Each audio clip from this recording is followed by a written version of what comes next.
السلام علیکم ورحمۃ اللہ۔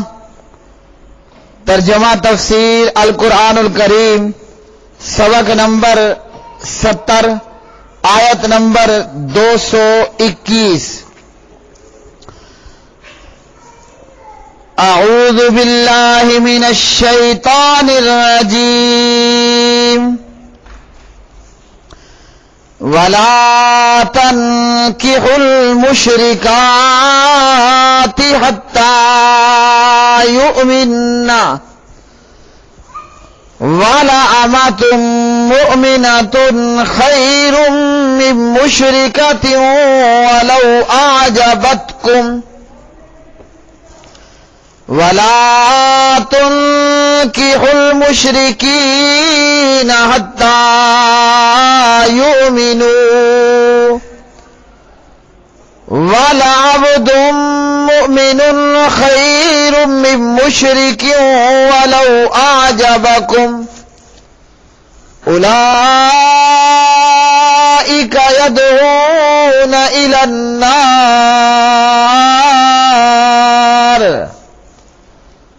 واللہ يدعو إلى الجنة والمغفرة بإذنه ويبين آياته للناس لعلهم يتفكرون وَيُبَيِّنُ آيَاتِهِ لِلنَّاسِ لَعَلَّهُمْ يَتَذَكَّرُونَ۔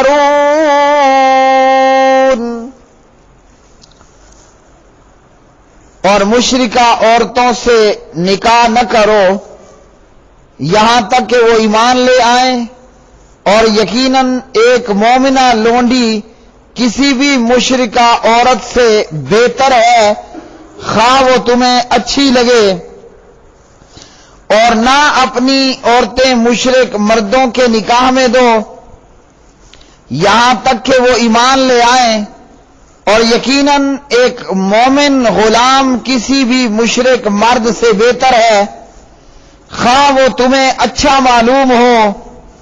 یہ لوگ آگ کی طرف بلاتے ہیں، اور اللہ تعالیٰ اپنے حکم سے جنت اور بخشش کی طرف بلاتا ہے، اور لوگوں کے لیے اپنی آیات کھول کر بیان کرتا ہے تاکہ وہ نصیحت حاصل کریں۔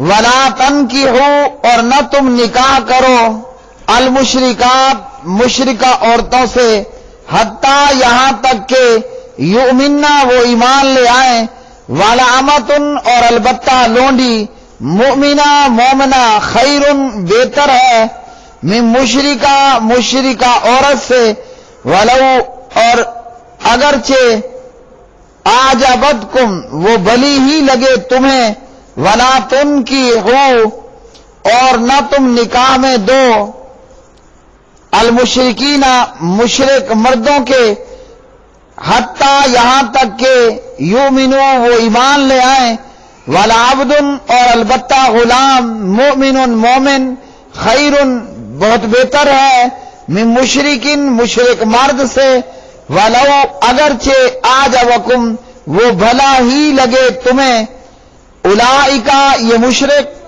یدعون بلاتے ہیں، الی النار آگ کی طرف، واللہ اور اللہ تعالی یدعو بلاتا ہے الی الجنتی جنت کی طرف، والمغفرہ اور مغفرت کی طرف، بِإِذْنِهِ اپنے حکم سے، وَيُبَيِّنُ اور بیان کرتا ہے، آیاتہ اپنی آیتیں، للناس لوگوں کے لیے، لعلہم تاکہ وہ یتذکرون نصیحت حاصل کریں۔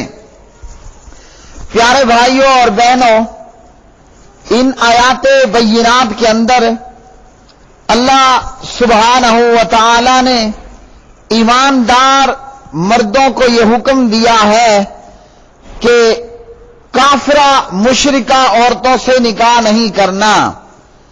مومن مرد نے مشرکہ عورت سے نکاح نہیں کرنا۔ پہلے مسلمان اور کافر میں رشتہ ناتا جاری تھا، اس سے پہلے مسلمان اور کافر میں رشتہ ناتا جاری تھا، اس آیت سے حرام ٹھہرا، اس آیت سے یہ معاملہ حرام ٹھہرا اور اللہ تعالیٰ نے منع کر دیا کہ مشرکہ عورتوں سے نکاح نہیں کرنا یہاں تک کہ وہ ایمان لے آئیں، کفر کو اور شرک کو چھوڑ دیں اور اللہ کی توحید کا اقرار کر لیں اور جناب محمد رسول اللہ صلی اللہ علیہ وسلم کی رسالت کا اقرار کر لیں۔ اور اسی طرح اللہ رب العالمین نے منع کیا کہ اپنی بیٹیوں بہنوں کا نکاح یہ بھی کافر اور مشرک مردوں کو نہیں دینا۔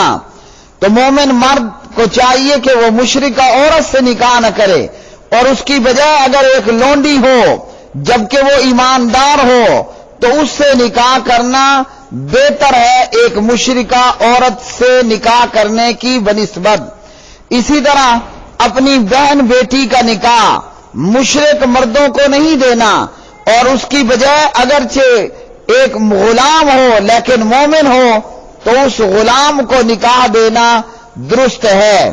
اور اگرچہ بظاہراً دکھنے میں یہ مشرکہ عورت اور یہ مشرک مرد کتنا ہی بھلا اور خوب معلوم نہ ہو، اور فرمایا کہ یہ کافر لوگ جہنم آگ کی طرف بلاتے ہیں اور اللہ تعالیٰ جنت کی طرف بلاتا ہے، اور یہ کہ اللہ اپنی آیات کو کھول کر بیان کرتا ہے اچھی طرح واضح کر کے تاکہ لوگ نصیحت حاصل کریں۔ تو پیارے بھائیو، اس آیت مبارکہ سے ہمیں معلوم ہوا مومن مرد نے مشرکہ کافرہ عورت سے نکاح نہیں کرنا، اور اسی طرح ایماندار عورت کا نکاح کافر مشرک کو نہیں دینا۔ ہاں، یہودیہ اور عیسائیہ عورت جو ہے وہ اس سے مستثنا ہے، اور وہ یہ کہ ایک مومن مرد کو اللہ تعالیٰ نے یہ اجازت دی ہے کہ اگر وہ یہودیہ اور عیسائیہ عورت سے نکاح کرنا چاہتا ہے تو کر سکتا ہے، جیسا کہ اللہ نے سورۃ المائدہ میں بتلایا۔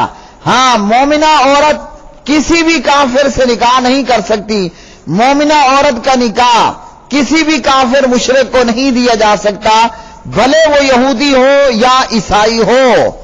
اور یہ کہ مومن مرد اگر یہودیہ عیسائیہ عورت سے نکاح کرنا چاہے تو اس کی اجازت ہے۔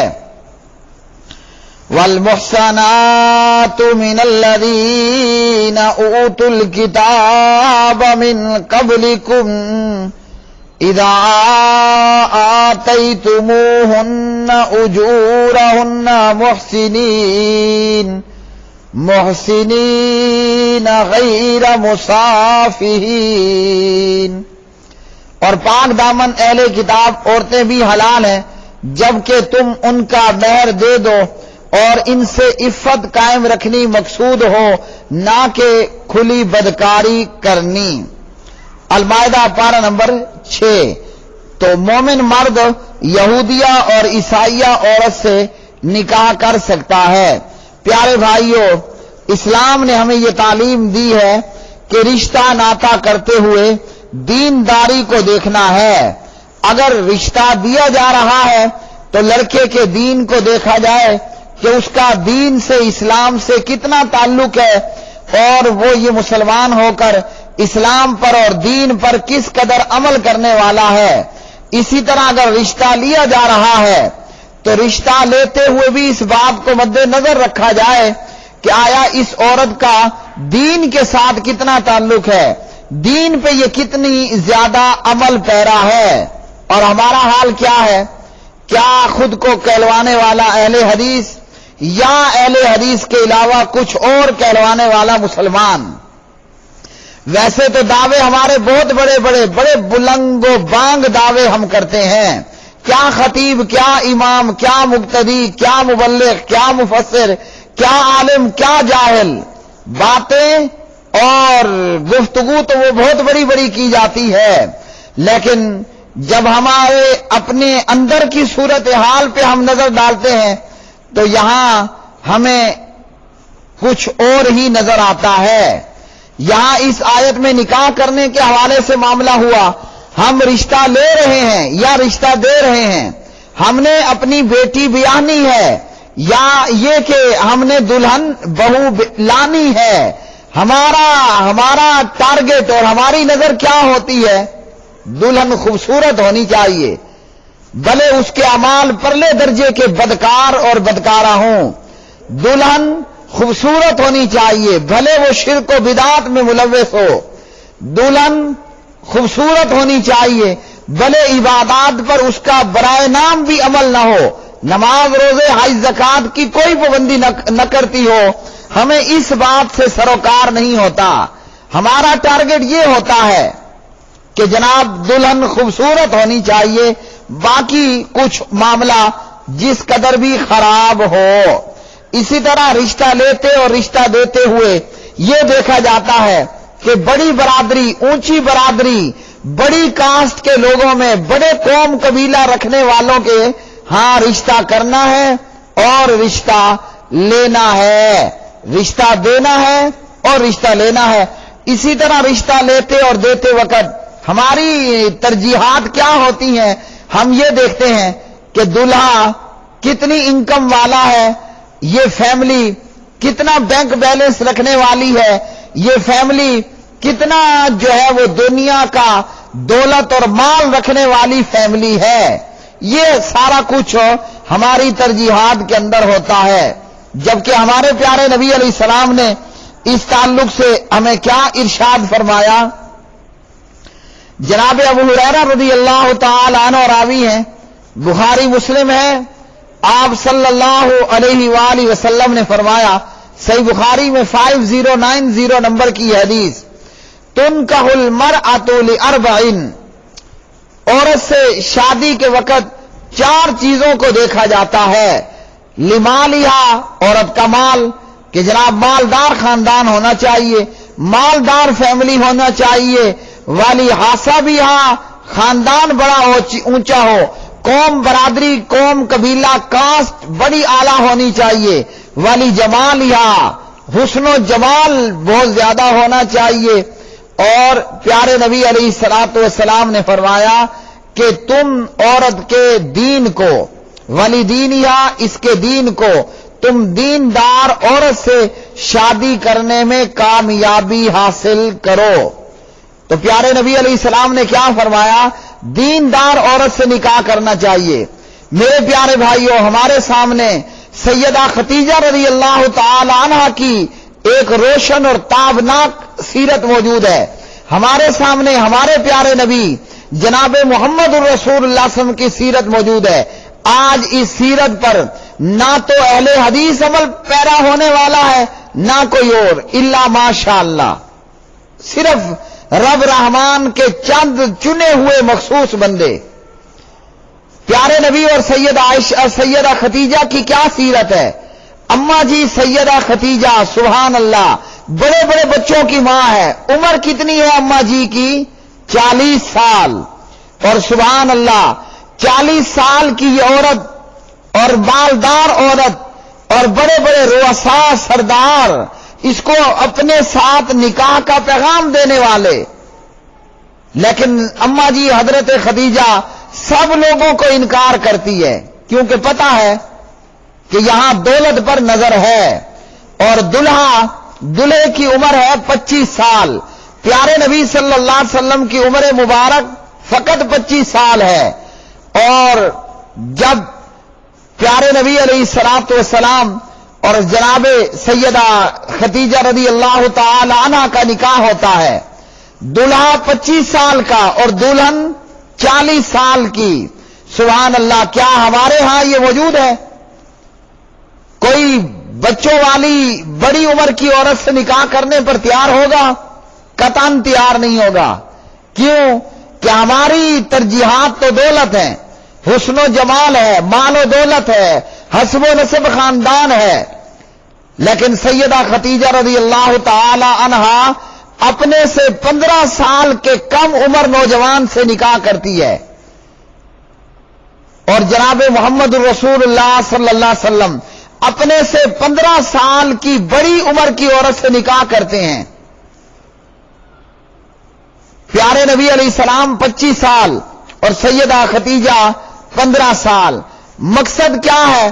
سیدہ ختیجہ کے غلام نے سیدہ ختیجہ کو پیارے نبی علیہ السلام کی سیرت سے آگاہ کیا، جھوٹ نہ بولنے والا، دھوکہ دہی ملاوٹ نہ کرنے والا اور سچ بولنے والا اور سچ بول کر سودا بیچنے والا۔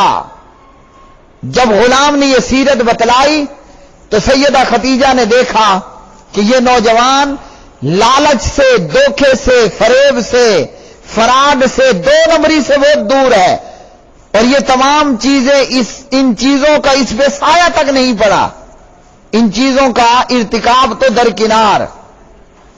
شادی ہوئی اور سبحان اللہ پھر جناب سید عائشہ رضی اللہ تعالی عنہ پیارے نبی علیہ السلام سے نکاح ہوتا ہے، عمر ہے 6 سال، اور جب رخصتی ہوتی ہے عمر ہے 9 سال۔ جب رخصتی ہوتی ہے عمر ہوتی ہے سید عائشہ کی 9 سال، صحیح بخاری۔ اور دلہے جناب محمد رسول اللہ صلی اللہ علیہ وسلم کی عمر دلہن سے کہیں زیادہ۔ اسی طرح پیارے نبی علیہ السلام نے جتنے عائشہ کے علاوہ نکاح کیے سب کی سب عورتیں بیوائیں تھیں، اور آپ صلی اللہ علیہ وسلم نے نکاح کیوں کیا؟ ان عورتوں کی دینداری کو دیکھتے ہوئے۔ اسی طرح عبداللہ بن عمر رضی اللہ تعالی عنہما روایت کرتے ہیں، نبی علیہ السلام نے فرمایا الدنیا متاع وخیر متاع الدنیا المرأة الصالحہ، دنیا ساز و سامان کا نام ہے اور دنیا کا بہترین ساز و سامان نیک عورت ہے۔